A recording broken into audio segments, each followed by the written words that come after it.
Hai, balik lagi di Anwar Asri Channel.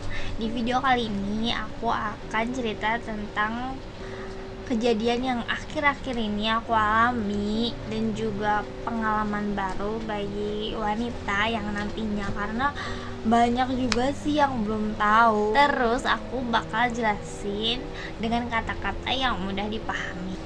Awalnya aku menikah pada tahun 2019. Pada saat itu kami memutuskan untuk menunda dengan kontrasepsi jangka pendek, yaitu pil, dan berlangsung selama 6 bulan. Setelah itu saya berhenti mengkonsumsi pil, akan tetapi berakibat pada tidak beraturnya siklus haid. Jadi kalau kata dokter sih, memang mengkonsumsi pil KB itu akan mempengaruhi hormon yang membuat tidak beraturnya siklus haid. Kurang lebih setahun saya mengalami telat haid sampai 7 minggu. Kemudian saya memutuskan untuk tes swab sampai 3 kali dan hasilnya positif. Besoknya saya memutuskan untuk pergi ke vaskes terdekat untuk mengecek kebenarannya. Pertama kali saya ke poli umum untuk meminta rujukan ke RS agar di USG kehamilannya, tapi ditolak mentah-mentah. Dilemparlah ke poli KIA. Setelah di poli KIA, saya ditanyakan data diri suami, terus juga tempat tinggal buat diisi di buku pink. Setelah itu ada beberapa hal yang ditanyakan dan dicek. Yang pertama tuh hari pertama haid terakhir, terus tinggi badan, berat badan, terus lingkar lengan atas tuh harus 23,5 cm. Terus pas itu aku cuma 23 cm. Kenapa sih? Lingkar lengan atas juga penting, karena katanya kalau kurang dari 23,5 cm itu akan berisiko melahirkan bayi prematur atau cacat lahir. Terus udah habis itu tes darah ya biar tahu HB-nya berapa, terus juga ada hepatitis A atau B gitu. Terus kan kalau HB itu normalnya 12 sampai 15, terus aku pas waktu itu tuh 13,2, jadi normal aja kan ya. Abis tes darah itu tes urin itu buat ngecek ada protein di dalam urin enggak sih gitu. Dan pada saat itu aku nggak ada lah, berarti sehat aja kan.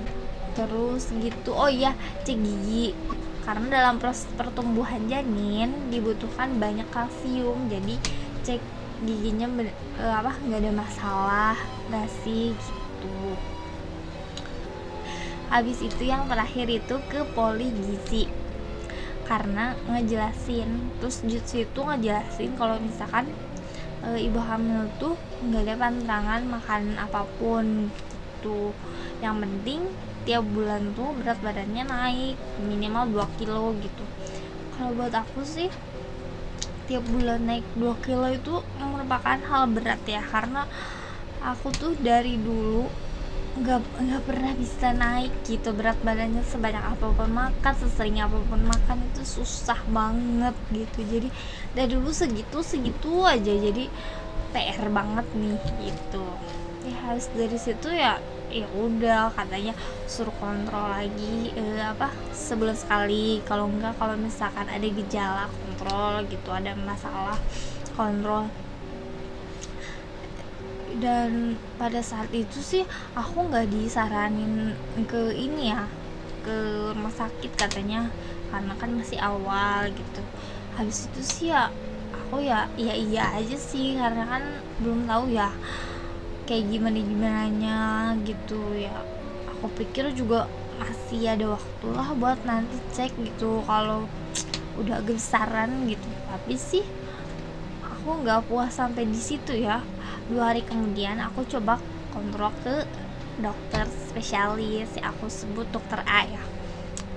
Di situ pertama kalinya sih aku tuh takut banget ya, karena pertama kali takut gimana apa yang mesti aku tanyain gitu loh. Ternyata kesan pertama pemeriksaan pertama ke dokter kandungan itu nggak seserem itu sih. Jadi memang pelayanannya, terus responnya, penjelasan dokternya itu benar-benar udah dipahami gitu loh. Hasil USG-nya bagus, kantong hamilnya 1,99 cm, ya kurang lebih 2 cm lah ya, kurang dikit. Di usia yang 7 minggu itu termasuk normal, dan memang janinnya belum kelihatan sih pada usia itu. Jadi kalau misalkan pengen lihat jelas harus di minimal minggu ke-8 baru kelihatan ada janinnya atau enggak. Ya udah, abis dari situ ya udah aku merasa tenang kan karena udah diperiksa ke dokter gitu. Terus pas usia kehamilan aku 10 minggu kan karena aku tuh ada kayak ngerasa ada keluhan gitu kan, pegel-pegel di punggung. Terus aku coba aja ke pas casing pertama kan buat cek ini tuh kenapa sih gitu ya. Ternyata ya gitu, aku di tes, dicek dulu berat badannya gitu. Ternyata berat badan aku nggak naik. Terus juga diresepin obat lah, kalsium sama penambah darah. Habis dari itu status kehamilannya masih belum teraba. Kan aku bingung ya, waktu minggu ke-7 tuh aku kan periksa tuh ada gitu 2 USG, cuman pas diraba-raba belum teraba. Oh ya udahlah, kata aku pulang aja, mungkin nanti aku cek lagi ke dokter gitu. Habis dari situ terus seminggu kemudian kan aku usia kehamilan 11 minggu, aku tuh alami ada flek gitu loh. Terus perut tuh ngerasa ada kesemutan kecil, cuman tuh nggak sering. Terus juga yang aku tuh kan kalau mulai emang enggak ya, cuman sering buang air kecil. Pas saat itu tuh aku tuh udah nggak sering buang air kecil lagi gitu kan. Aneh, udah kayak orang yang nggak hamil aja. Tapi aku berusaha positive thinking lah ya, dan aku tuh ngerasa baik cek lagi aja. Aku coba cek lagi ke vaskes terdekat kan, tapi pas di situ katanya coba aja ini katanya harus ke rumah sakit. Ya udah, aku dirujuklah ke rumah sakit X ya. Pas saat itu dokternya nggak bisa milih sih emang. Ya udah deh, ya ternyata sesuai dokter yang jaga ya, dokter B gitu. Terus pas anehnya sih, pas aku ditimbang berat badan aku naik dong 3,5 kilo, dan itu tuh ya lumayan lah gitu kan. Kemarin tuh nggak naik tiba-tiba naik gitu. Terus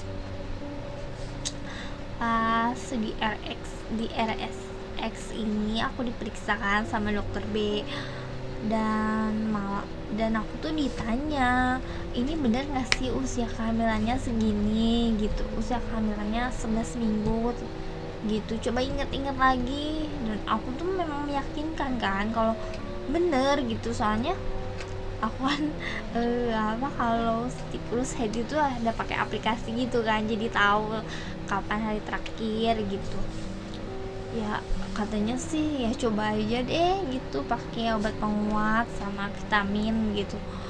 Nanti 10 hari kemudian kesini lagi buat cek lagi gitu. Ya udah, terus kan aku tuh ada pertanyaan gitu kan. Aku masih ada obat yang dari vaskes tingkat pertama kan, yang kalsium sama penambah darah itu udah. Terus aku tanyain dong ke dokternya, dok kalau ini bisa sambil dikonsumsi atau enggak. Ternyata obatnya tuh salah dan nggak boleh diterusin lagi. Oh gitu ya. Jadi aku tuh mikir, apa gara-gara obat itu atau enggak. Ya udah deh, kan positive thinking aja ya pulang aja ke rumah gitu. Habis dari situ disuruh bed rest sih berapa hari lah, 3 hari lah rasanya. Terus pas seminggu kemudian kan, usia 12 minggu aku tuh terus ngalami flek gitu. Tiap hari itu ada flek, memang gak banyak, cuman tuh sedikit, tapi kan kok aneh gitu ya, ngerasa terus ngerasa emang ya perutnya tuh memang gak besar lagi, segini aja. Udah deh, daripada ragu-ragu terus nunggu 10 hari buat kontrol ke dokter B, kita coba mutusin buat ke dokter A lagi kan. Dokter yang pertama kali aku USG, terus sekarang USG yang kedua kali kan, biar mungkin dia lebih tahu lah. Oke, terus ternyata aku kaget dong, dokternya tuh bilang kalau kantungnya ukurannya tuh cuma 3,64 cm, dan itu udah nggak normal untuk usia kehamilan 12 minggu. Wah, dan janinnya tuh nggak ada.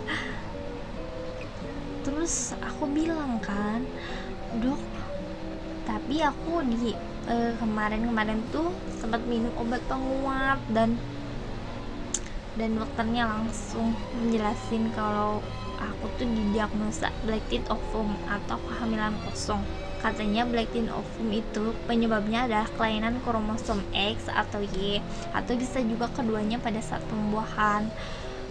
Jadi kalau normalnya tuh saat pembuahan tuh masuk ke rahim tuh jadi janin sama kantung hamil. Ini tuh cuma kantung hamilnya aja gitu. Oh iya, jadi aku minum obat penguat sama vitamin tuh sebenarnya nggak ngaruh dong. Terus saran dari dokter katanya tuh harus dikuret di RSY.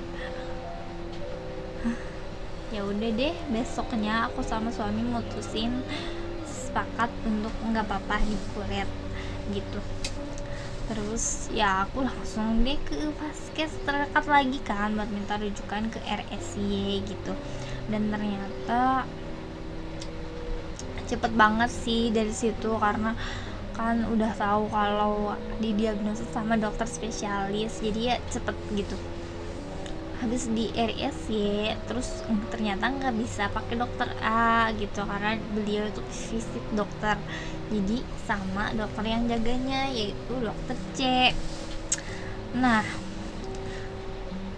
habis dari pendaftar itu aku pulang lah, karena kan jadwalnya tuh siang ya, jam 2an, jadi aku jam 2an balik lagi tuh, dan diperiksa lah sama dokter C itu kan.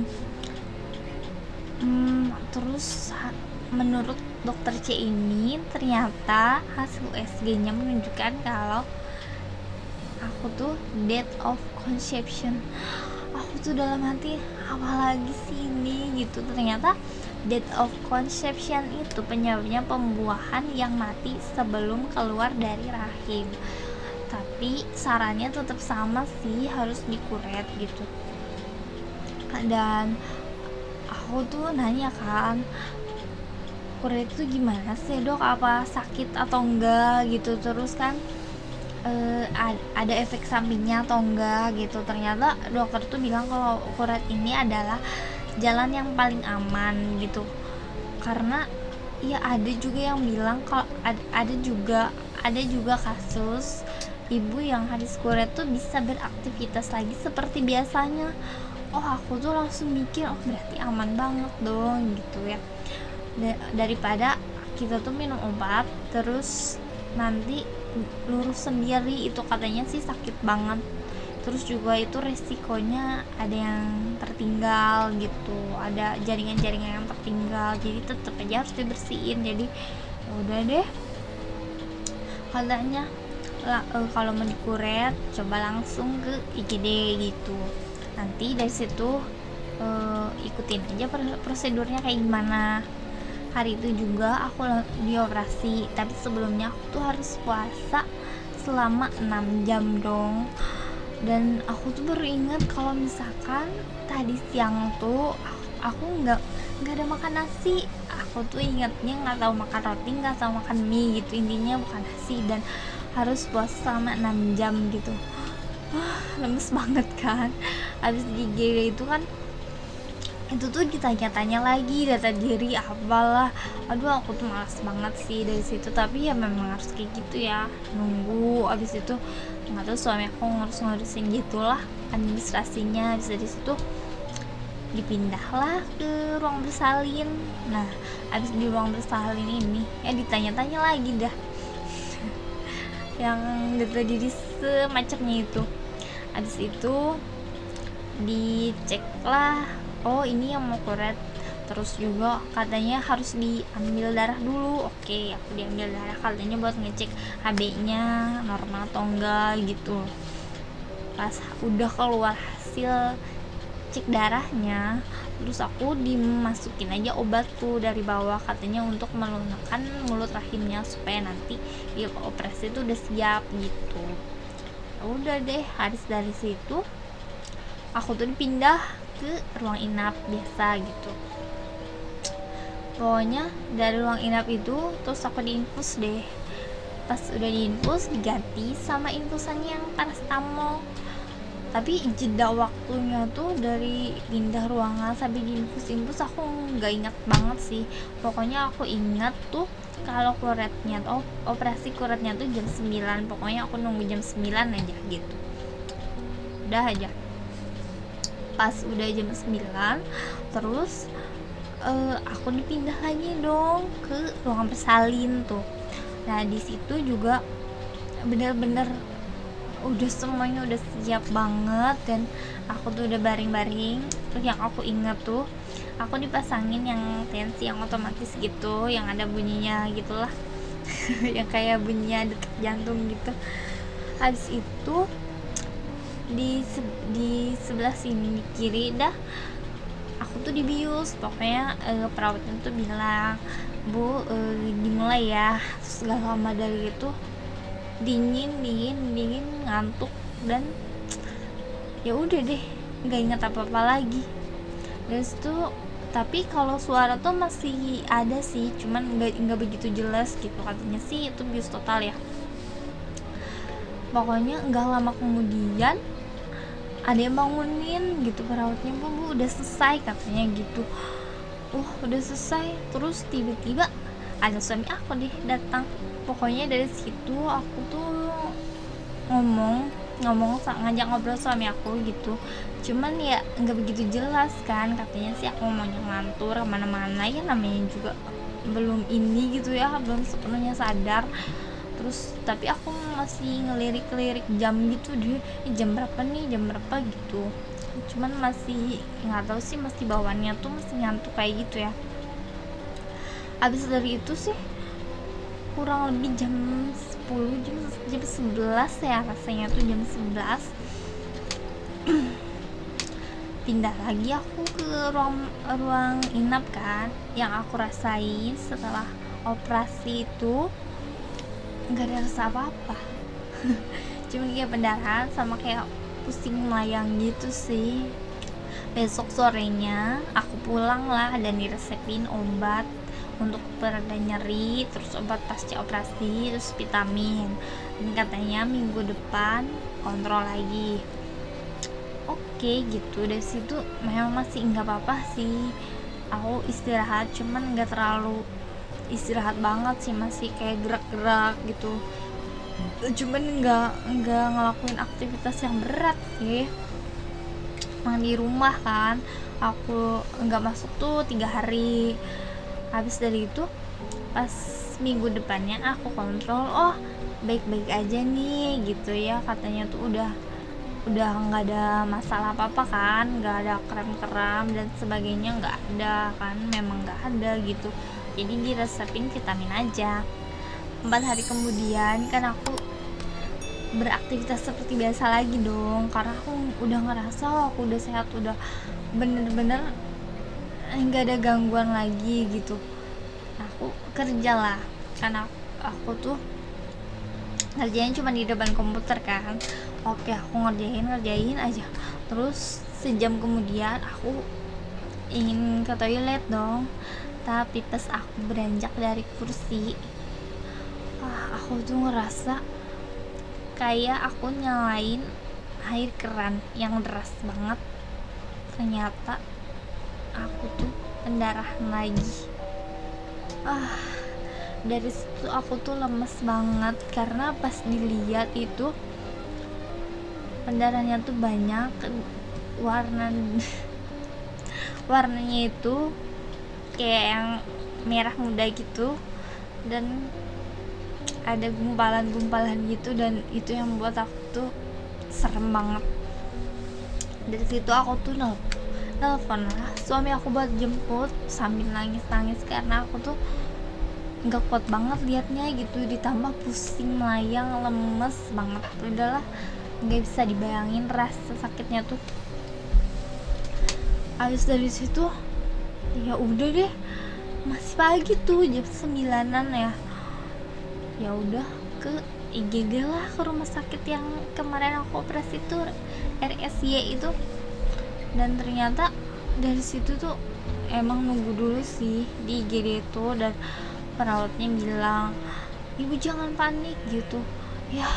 Gila aja gitu ya, dalam hati nggak panik gimana gitu lihat dari sebanyak itu. Dan udahlah, habis dari situ diinfus lagi sama dikasih obat lah pereda nyeri, dan itu apa namanya tuh buat nyetop pendarahan, sambil nunggu dokternya datang siang kan. Dokter prakteknya tuh datangnya siang. Habis dari situ ya aku pakai kursi roda dong ke ruang dokternya tuh. Habis pokoknya aku diperiksa lagi dong sama dokternya. Dan ternyata hasil USG-nya tuh bilang kalau ada kontraksi di rahim. Dan habis dari situ aku cuma diresepin obat lagi,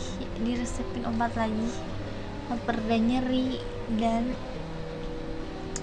nyetok pendarahan, terus vitamin, dan seminggu lagi harus kontrol lagi.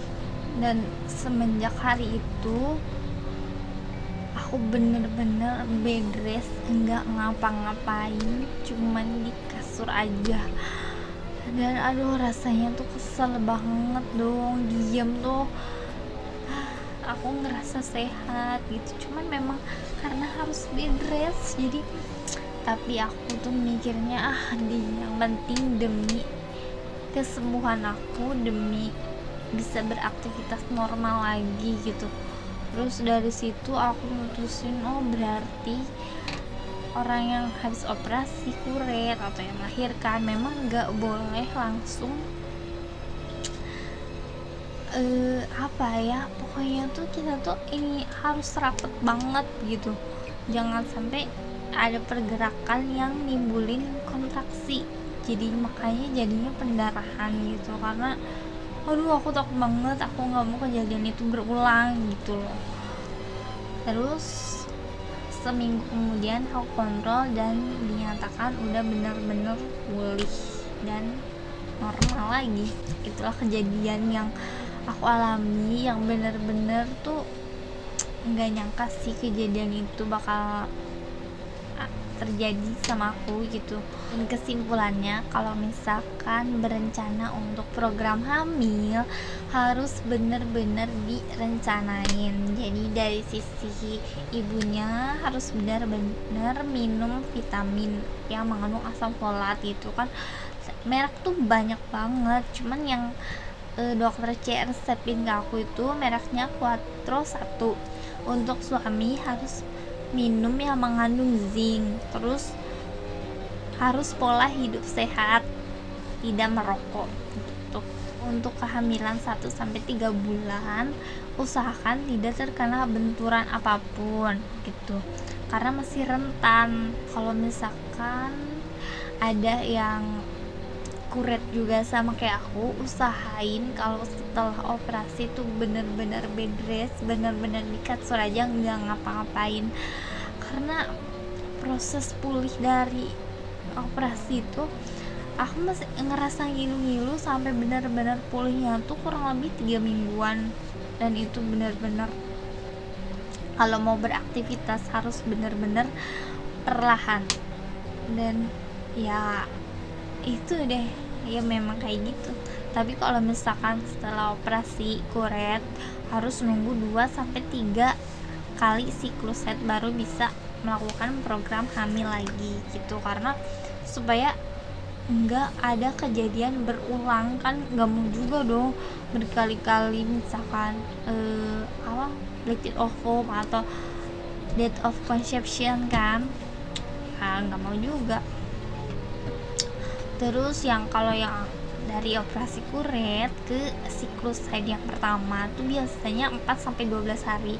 Kalau aku tuh kemarin tuh 8 minggu, jadi 8 minggu dari kuret tuh baru dapet haid lagi gitu. Jadi kalau misalkan aku belum dapet ya dari operasi itu, ya tunggu aja 4-12 minggu, itu masih normal. Kalau misalkan lebih dari itu harus cek lagi, itu mungkin ada yang bermasalah atau gimana.